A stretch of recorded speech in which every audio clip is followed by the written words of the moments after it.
I made $31,940 in one day with my marketing agency. But before that, I was stuck for 2 years straight, only landed like 2 or 3 clients, and literally was making no fucking money. And it was only after learning these 3 lessons that I was able to experience that type of growth that fast. Number 1 was from Alex Hormozi at an exclusive mastermind in his headquarters in Vegas that I've literally never heard him say anywhere else. Number 2 was from Tai Lopez, literally the GOAT of SMMA, that'll help you land clients like clockwork. Now, number 3 was on a private one-on-one call with Ravi Avivala's COO, someone who was literally side by side with Ravi while scaling to $1 million a month. But once you understand these 3 things, like honestly, you're probably going to be able to scale any agency to $50K a month with ease. And these are the same exact things that helped me scale 2 of my own agencies in home improvement niches to $100K a month. And now I've collected and advised just over $30 million in agency revenue and helped 120 people hit $10K a month. But that said, here are the exact 3 things, and let's get to it. But for some proof, because I know some of y'all might not believe me, with my agency Achilles Advertising on December 5th, 2024, so around like 2 months ago at this point, we did $31,940 in one single day. So here are the 3 things. Number 1 was from Alex Hormozi, like I said, and what I learned from him was that avatar is more important than the offer. Now, you hear Hormozi in all these fucking cases being like, offer is king, offer is king, offer is king, and he explained that to me, but what was more important, he said, was the avatar and who you're actually targeting. For an example, one of my friends named Salman, who is now a day trader coach. He coaches day traders, and now he's good at day trading. Back in the day, and when he was 17 years old, he was a day trader. He lost a lot of money, has been doing it for a long ass fucking time, maybe since he was 16. And this guy's my really close friend. Like, he's my boy, and like he even helps me with a lot of my investments. So point is, he's good. He was day trading and he was looking to get into the agency game for some like additional income, right? I think the first niche that he went into might have been like roofing, or I don't really remember, but it was something very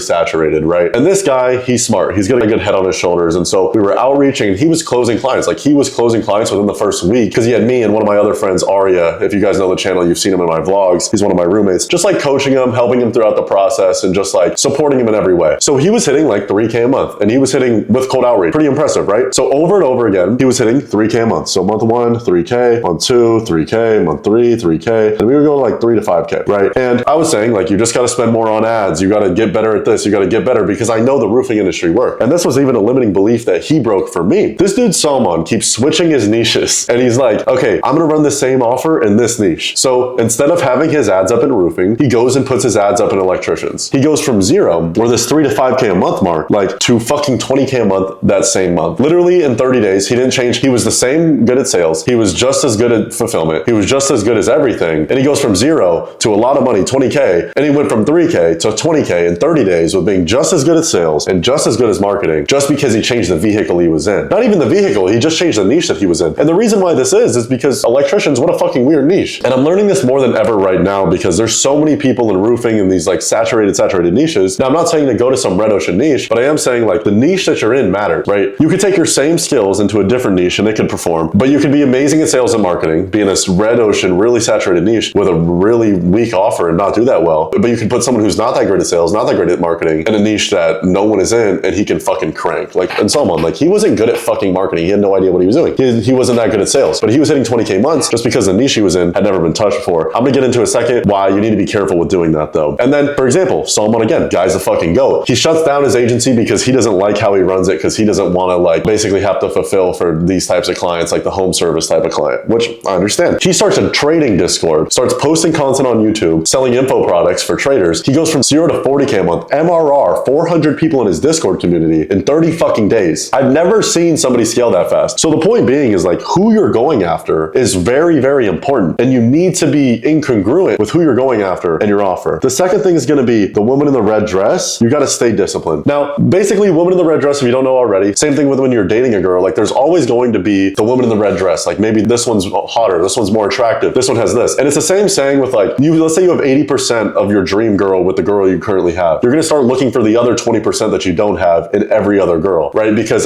the grass is always greener. So it's the same thing in business. It's the same thing Hormozi talks about with the valley of despair, right? So this is right when you start, and this is essentially uninformed optimism. Like, you're really excited about this new opportunity that you have because you're super excited and you think it's going to be the next thing that makes you a shit ton of money. Maybe it's dropshipping, maybe it's your new niche, whatever it is. Right after that, you get informed pessimism, right? Which basically just means like you start to realize that what you started isn't all that, right? It's not like the best thing. Like, it's not a make money glitch. Like, you're actually going to have to put in some work and try to be able to make money. And then after that, you get to the valley of despair, right? Which is at the very bottom, and you're like, this fucking sucks. How does anyone ever make money with this? This is like the worst thing ever. And this is the problem. right? That this is where most people quit. But right after the valley of despair, right, the very, very low point is informed optimism. Like we're starting to head up, we're starting to get better. We're informed at all the shit parts about our niche, all the shit part about our industry. And now that's when we finally start to see success. The problem is people go through this phase of uninformed optimism. They're super excited because they know nothing. And then informed pessimism, right? They are sad because they think that it's shit. And then they get to the valley of despair and then they go restart their fucking business model, their niche, and they go back to the beginning, right? So point being is like the woman in the red dress is always attractive. The niche that you're not in, the niche that is like looks perfect on the outside, it always sucks. The niche is always shit, right? You can't make this decision emotionally. And I don't want you to watch this video and give you shiny object syndrome and be like, okay, I'm gonna go switch my niche. But it's like something very important. And the avatar that you're targeting has to be in congruency with the offer that you're running. And so I would put a lot of effort into who you're targeting and why you're targeting them and kind of what offer you're gonna go about, especially if you have skills, but you're not seeing the amount of scale that you are. The avatar needs to be aligned with the offer, right? Like that makes sense. Now that's pretty self-explanatory that literally the avatar that you're going after, the offer, they have to want it or else it's not gonna work. The last thing that I wanna touch base on is you wanna have a rich avatar, right? I know you guys hear people talk about this all the time, but like if I'm selling done for you services, like I'm not gonna go sell to fucking poor people. Like I wanna go to the top of the food chain, if anything. Let's think about percentage of net worth wise. Let's say someone has $100,000 in the break account and we're charging them 10K a month. That's 10% of their net worth liquid, right? Not like a crazy amount. But let's say someone has $3,000 and we're trying to charge $2,000 a month.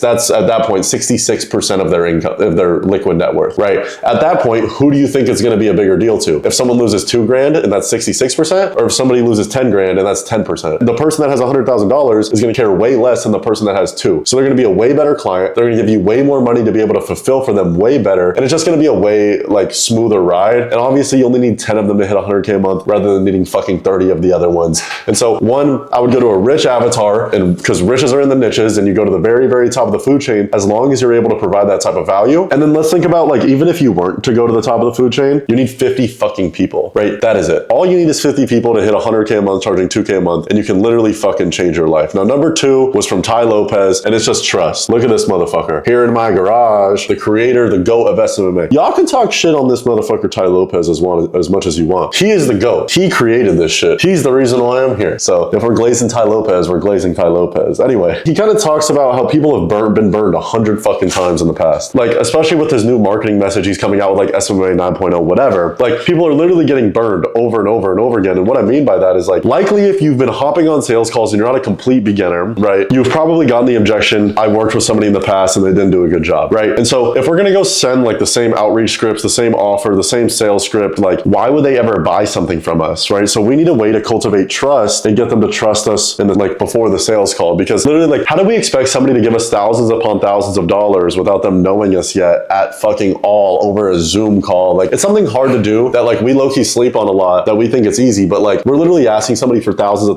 dollars after only talking to them for an hour. But we're honestly in a trust recession nowadays. Like Bobby talks about it all the time. It's just like people don't trust anybody, right? Because like of this whole, I used to be partners with a payment processor called WAP. They're like pretty big now, like Sam Millsap's on WAP, like Eddie Malouf. They're like Stripe basically. But they were telling me that basically a while ago, since trust is so low after like the Iman Ghazi like core seller era of people just getting scammed over and over and over again, trust like across all boards is at an all-time low, because Iman Ghazi flooded all of these people into the market, like SMMA people, maybe even like you, and then these SMMA people had no idea what they were doing, went and sold things to these like roofers and like HVAC guys and like realtors, and since they had no idea what they were doing, they didn't deliver for them, and then these realtors stopped trusting people too. So the SMMA guys stopped trusting people, right? And so did the roofers, because everyone got in this circle of getting scammed because everyone's trying to get into online business because of COVID. Long story short, didn't need to explain all that, but that's like the lore of online business. Like to combat this, since trust is at an all-time low, we need proof in our outreach. So whether that's our ad or whatever, we need proof in our VSL, we need proof in our sales process, we need our proof in our pitch, we need proof everywhere. And what I mean by proof is just like proof that you can do what you say you can do. So whether that's subliminal proof or real proof, like subliminal proof that I can do what I say I can do is the fact that I'm in a mansion right now, I have a Rolex on, my monitor is $1,000, and I have a proof that I collected $1 million with ClickFunnels right behind me. So now you're gonna listen to me on the fact that I can teach you how to scale your agency because I have the proof, right?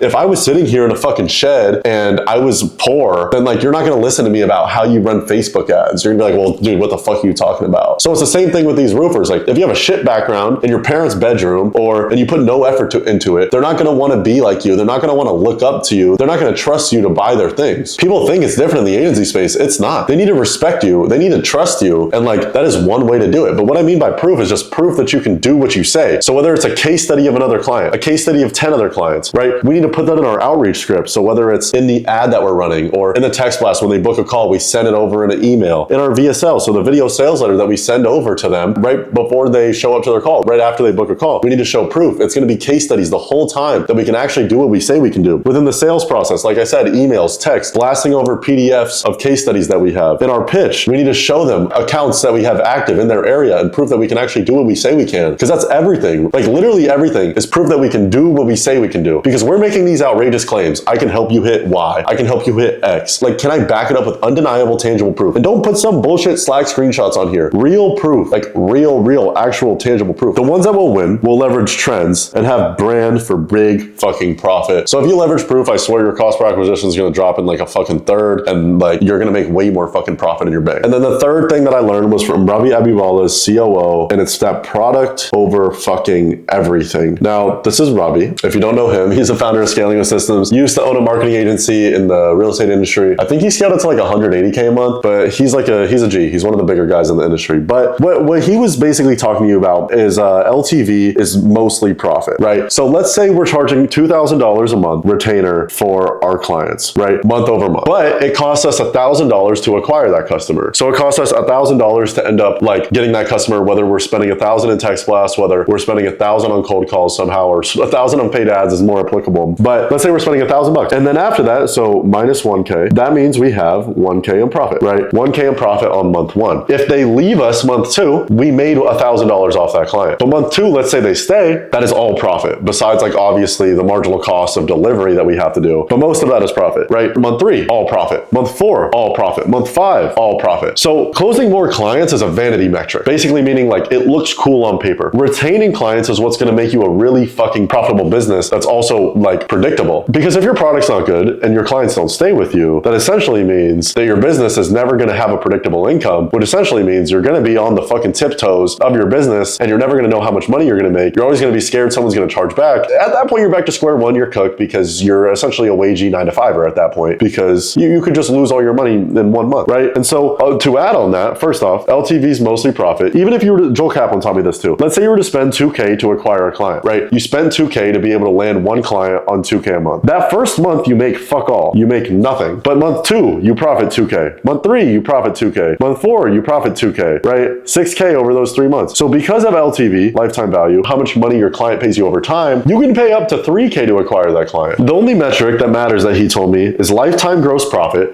For y'all that don't know what LTV is, it's lifetime value. Let's say you go to a barber once, they make $50, but you go to them bi-weekly for 12 months, they make 50, 100, like, I don't fucking know, $1,200 off of you, right? So it's how much your client makes off of you on a long time horizon and what the average client pays you over a time period. That's what's going to build your business. So lifetime gross profit would be how much profit you make per client on average, right? So a barber, let's just use this as an example. He makes $1,200 a year. On average, he retains his clients for a year. So his average lifetime value would be $1,200. But his chair costs some money. His lights cost some money. Let's say it costs him $400 a year. So his lifetime gross profit would be $800. And let's say he runs Facebook ads to acquire his clients and he pays $100 to get that client. So his lifetime gross profit would be, to CAC, would be $800 because that's what he made over the year, to $100 because that's what he paid to acquire the client with ads. So this would be 8-to-1. The ratio we're looking for here is 6-to-1. Now, that is the only metric that matters because it literally means if you put $100 into ads or into whatever, you're going to make 800 back. Now, the 800 might take 12 months, but still you're going to be 8x profitable, and that's going to be a really fucking healthy business that you can maybe one day sell, or basically it's going to serve you right. Number two is that referrals drop your cost per acquisition in half. Basically, what that means is this cost per acquisition, $100, it can be dropped in half to 50 if we're just asking people to tell people. Now, for example, one of my friends got told by Hermosi that there was a life insurance agency that was paying out referrals $50,000 because that life insurance agency knew they were going to make $200,000 in lifetime gross profit if they were going to stay, right? If they were going to sign that client because they were going to stay for a really fucking long time. So give strong referrals, have a good product, and you will make a lot of fucking money. Yeah, like normal businesses, this was another data point that I got, have 60% MRR and only 40% new cash. So a normal agency will have, let's say they do 100K a month, $40,000 of it will be new client retainers, but $60,000 will be old clients paying them. So that's literally fucking everything. So yeah, that's the sauce. That's how I made $31,000 in a day. I hope y'all are fucking with the content. If you are, subscribe below. Helps me out a bunch, and I'll catch you on the next one.